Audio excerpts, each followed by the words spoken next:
सभी प्रभु प्रेमियों को मेरा प्यार भरा राधे राधे। इस वीडियो में हम चर्चा करेंगे श्री जया एकादशी के विषय में। ये एकादशी बहुत ही महत्वपूर्ण है।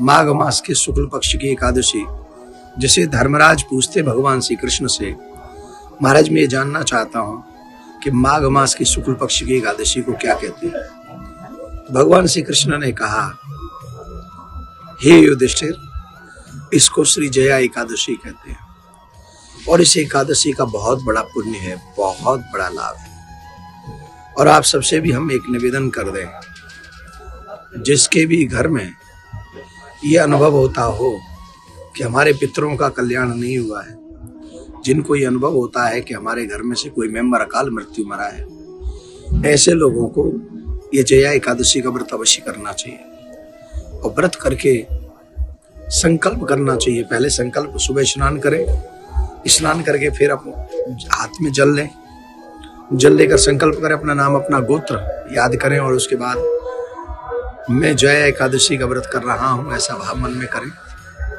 और उस संकल्प को पृथ्वी पे छोड़ दें। जया एकादशी की कथा कुछ इस तरीके से है।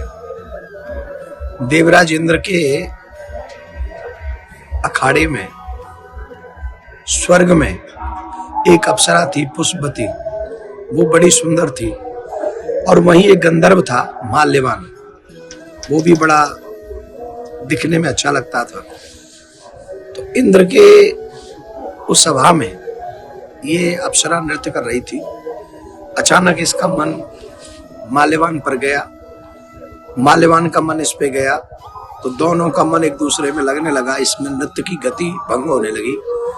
देवराज इंद्र को क्रोध आया और देवराज इंद्र ने शाप दिया कि तुम पिशाच हो जाओ, और वो हिमालय में जाके पिशाच हो गए। बड़ा कष्ट पाने लगे, बहुत कष्ट पाने लगे। वो पिशाच को बहुत कष्ट होता है। पानी दिखता है, पी नहीं सकता, भोजन दिखता है, कर नहीं सकता, शरीर है नहीं, वायु ही वायु है।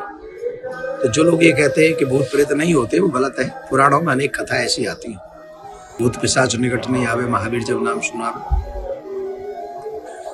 तो वो हिमालय में जाके पिशाच हो गए दोनों जने। वो बड़ा कष्ट पाने लगे, बहुत दिनों तक कष्ट पाते रहे। एक बार नारद जी वहां से निकले और नारद जी को उन पर दया आ गई और नारद जी ने उनको जया एकादशी का व्रत करने के लिए कहा और कहा कि रात्रि में जागरण करना। उन्होंने विधान से व्रत किया, रात्रि में जागरण किया और जागरण करके जैसे ही उन्होंने पारायण किया, उनका कल्याण हो गया और वो भगवान के धाम मतलब स्वर्ग पहुंच गए। देवराज इंद्र ने उनको देखा तो उन्हें बड़ी प्रसन्नता हुई। पूछा ऐसे कैसे हुआ, तो उन्होंने कहा कि देवर्षि नारद ने हमें जया एकादशी व्रत करने के लिए कहा था, वो किया, जिसके कारण हमारा उद्धार हो गया। तो ये इसकी व्रत की कथा है। आप सबसे हमें आग्रह करेंगे, जिनको लगता है कि घर में कोई अकाल मृत्यु हुई है या नेगेटिव एनर्जी या कुछ भी, उन लोगों को व्रत करके, जागरण करके, पारायण के समय हाथ में जल लेकर के इस जया एकादशी का व्रत जो फल है, वो फलाने व्यक्ति को उसका नाम, उसका गोत्र लेके छोड़ दे। इससे उसको, उसकी आत्मा को शांति मिलेगी, उसका कल्याण होगा। पारायण का समय रहेगा 6:33 से 8:40 तक, 9 तारीख को, और जया एकादशी है 8 फरवरी को। तो आप लोग सब इस वीडियो को ज्यादा से ज्यादा शेयर करें। व्रत करते समय कथा अवश्य सुननी चाहिए। कथा सुनेंगे तभी उसका फल मिलेगा। प्रिया कांजू आपका प्रत्येक मनोरथ पूर्ण करें, ऐसी मैं प्रार्थना करता हूँ। राधे राधे।